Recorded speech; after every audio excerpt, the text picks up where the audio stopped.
পৃথিবীর জনপ্রিয়তম রাজনৈতিক ব্যক্তিত্ব ভারতের প্রধানমন্ত্রী শ্রদ্ধেয় শ্রী নরেন্দ্র দামোদর দাস মোদী, কেন্দ্রীয় মন্ত্রী, আমাদের পার্শ্ববর্তী রাজ্যের প্রাক্তন মুখ্যমন্ত্রী শ্রী সর্বানন্দ সোনোয়াল, মঞ্চে উপস্থিত আরো দুই কেন্দ্রীয় মন্ত্রী শান্তনু ঠাকুর এবং সুকান্ত মজুমদার, বিরোধী দলনেতা শুভেন্দু অধিকারী, এখানে উপস্থিত আমাদের নেতৃবৃন্দ, বিভিন্ন পাশের জেলা থেকে আগত আমাদের সহকর্মী বন্ধুগণ, সুধী নাগরিকবৃন্দ, নির্বাচক মণ্ডলী, মা ও বোনেরা, দেখুন, শিল্পের বদ্ধভূমিতে দাঁড়িয়ে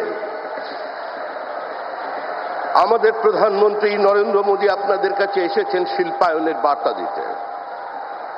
পশ্চিমবঙ্গে নতুন বিনিয়োগ চাই, কৃষি শিল্পের সহাবস্থান চাই, নতুন শিল্পে কৃষকের অংশদারিত্ব চাই, এই স্লোগান নিয়ে আমরা আপনাদের কাছে এসেছি। প্রয়াত রতন টাটা বলেছিলেন, আমার মাথার উপর বন্দুক রেখে কেউ কোনো কাজ করাতে পারবে না। আসলে আমাদের যিনি মুখ্যমন্ত্রী বা তৃণমূল কংগ্রেস, রতন টাটার মাথায় শুধু বন্দুক রাখেননি, গোটা পশ্চিমবঙ্গ তথা ভারতবর্ষের শিল্প ব্যবস্থার মাথার উপরে বন্দুক রেখে দিয়েছিলেন। আজকে আমরা এই ব্যবস্থার পরিবর্তন করতে এসেছি। আমাদের সমুদ্র আছে, আমাদের নদী আছে, আমাদের মেধা আছে, আমাদের টাকা আছে, আমাদের সিঙ্গুরের এই জমি আছে। এখানে কৃষক জমি ফেরত পেয়েছে, কিন্তু জমি তার ফসল ফেরত পায়নি। মুখ্যমন্ত্রী সর্ষের বীজ ছড়িয়ে গিয়েছিলেন, কিন্তু এখানকার মানুষ সর্ষে ফুল দেখেছেন।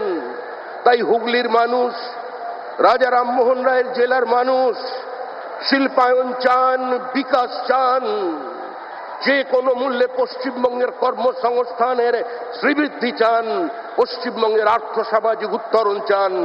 ভারী শিল্পের প্রয়োজনীয়তা আছে, না হলে বেলিলিয়াস রোড, বেনারস রোডের পুনরুজ্জীবন সম্ভব নয়। হুগলি জেলায়, হাওড়া জেলায় নতুন করে শিল্পের সম্ভাবনা তৈরি করা সম্ভব নয়। তাই আবার বলছি, আজকের এই শিল্পের বদ্ধভূমি সিঙ্গুরে দাঁড়িয়ে দেশের প্রধানমন্ত্রী, যার নাম আর উন্নয়ন সমার্থক শব্দ, যিনি ওই রতন টাটার কথায় ব্যানানা রিপাবলিক থেকে ভারতবর্ষকে চতুর্থ অর্থ ব্যবস্থায় পৌঁছে দিয়েছেন, আজকে তিনি এসেছেন আপনাদের কাছে তার বার্তা দিতে। ধন্যবাদ। বন্দে মাতরম।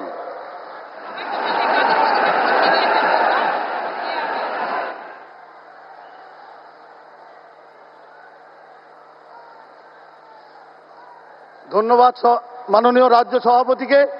আমরা সবাই একবার হাত তুলে মোদিজিকে স্বাগতম।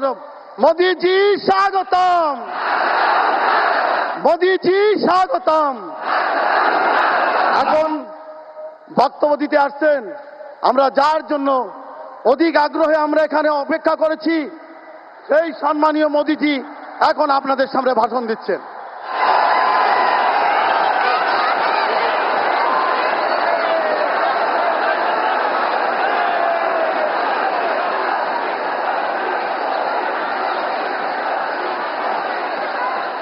सबसे पहले